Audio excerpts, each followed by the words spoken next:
La Sécu, qu'est-ce que c'est ? Découvrez Parlons peu, parlons Sécu, le podcast de l'École nationale supérieure de sécurité sociale qui vous éclaire sur l'histoire, l'actualité et l'avenir de la protection sociale.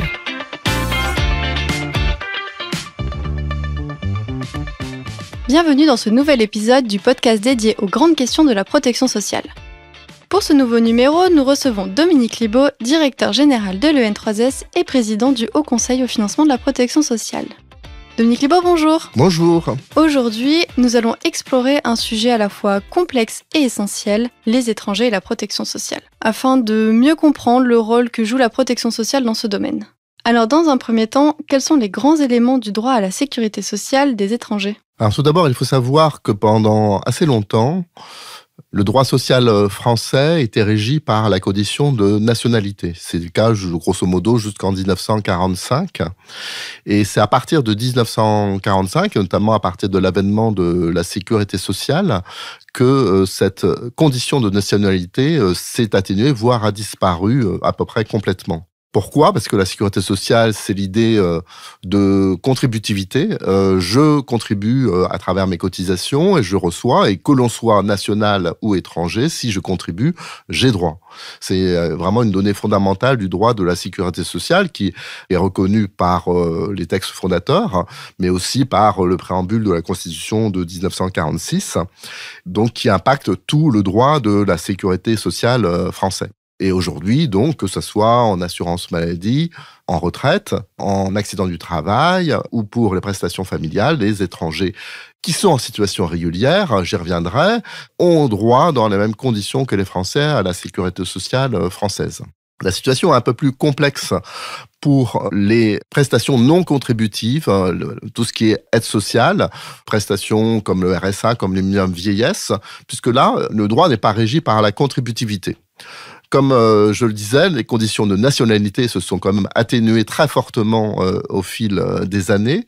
En revanche, le droit français autorise des conditions de résidence pour obtenir un certain nombre de ces prestations. C'est par exemple le cas sur le RSA ou sur le minimum vieillesse, pour lequel il y a une condition de 5 ans de résidence régulière pour avoir droit à ces prestations. Donc en conclusion, on peut dire aujourd'hui que le droit des étrangers à la protection sociale s'est beaucoup amélioré. Je parle encore une fois des étrangers en situation régulière et pas du tout des étrangers en situation irrégulière. Et c'est un droit donc qui s'applique avec des difficultés néanmoins éventuellement d'accès au droit liées à la maîtrise de la langue, par exemple, à la maîtrise des systèmes d'information sur lesquels on doit être vigilant. Et de quoi parle-t-on lorsque l'on évoque la coordination des législations de sécurité sociale à l'international ?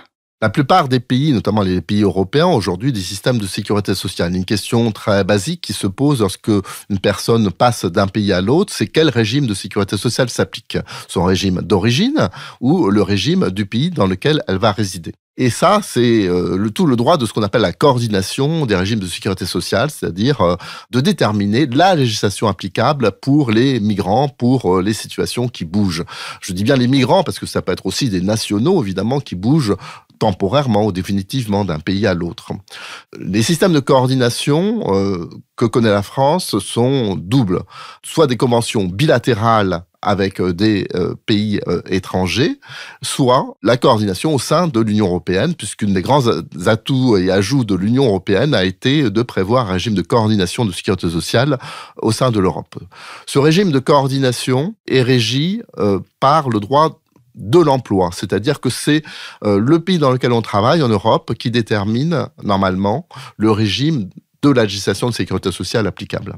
Donc je travaille en France, c'est la sécurité sociale française, même si j'habite de l'autre côté de la frontière. Et à l'inverse, si je suis résident français mais je travaille en Suisse ou en Belgique, c'est la sécurité sociale de la Belgique ou de la Suisse qui va s'appliquer. Voilà le droit essentiel et dont on voit qu'il doit être connecté au droit de la résidence et qui, par ailleurs, gouverne maintenant assez fortement le droit interne français sur la sécurité sociale, ce qui donne lieu à des questions un peu complexes.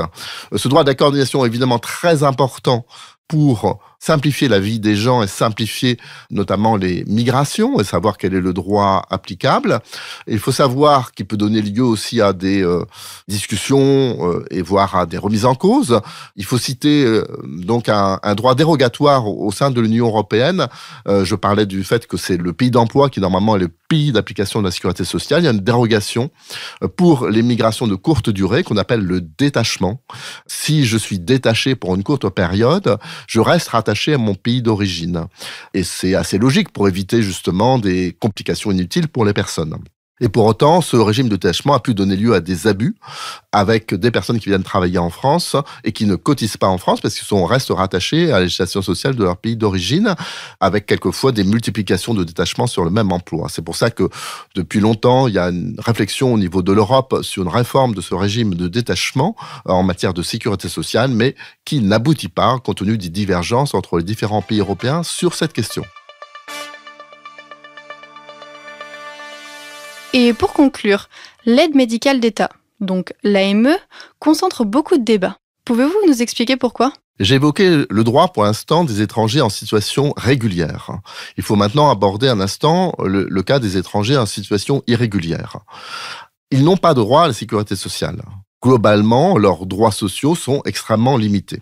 Il y a pourtant une exception qui est le régime d'aide médicale d'État, AME, qui a été mis en place en 2000, au moment de la mise en place aussi de la CMU, c'est-à-dire de l'application d'un régime de résidence pour les personnes en situation régulière en France.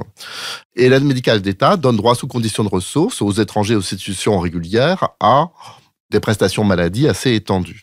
Comme c'est le seul droit fort pour les étrangers en situation régulière, il donne lieu à des débats très véhéments sur ces droits, puisque certains pensent que c'est des droits qui peuvent être incitatifs au fait de venir en France. Pour autant, tous les experts en santé publique sont très attachés au maintien d'un système type AME, non pas seulement pour des raisons humanitaires, bien compréhensibles et quand même tout à fait fondamentales, mais aussi parce que ça coûte moins cher que, par exemple, un système qui ne donnerait lieu qu'à des prestations en cas d'urgence, puisque plus on soigne tôt, moins ça coûte cher finalement à la collectivité, puisqu'on évite une aggravation du risque. Deuxièmement, en soignant tôt l'ensemble des populations résidant sur un territoire, on évite aussi des risques épidémiques, avec la propagation de maladies entre ces populations et les autres populations. Et troisièmement, si on réservait aussi uniquement aux situations d'urgence, on encombrerait encore plus les urgences hospitalières, qui sont déjà très encombrées, et au détriment de l'ensemble des patients. Donc, tous les experts en santé publique souhaitent le maintien d'un système type AME, même si, bien évidemment, comme tous les autres systèmes de droits sociaux, il nécessite d'être contrôlé, il nécessite de regarder les abus et les fraudes éventuelles. Merci beaucoup Dominique Libaud pour cet éclairage. Merci beaucoup à vous. Et à bientôt pour un prochain épisode. Vous venez d'écouter Parlons peu, parlons sécu, un podcast de l'EN3S, l'École nationale supérieure de sécurité sociale. Retrouvez prochainement un nouvel épisode pour décrypter ensemble les enjeux de la protection sociale.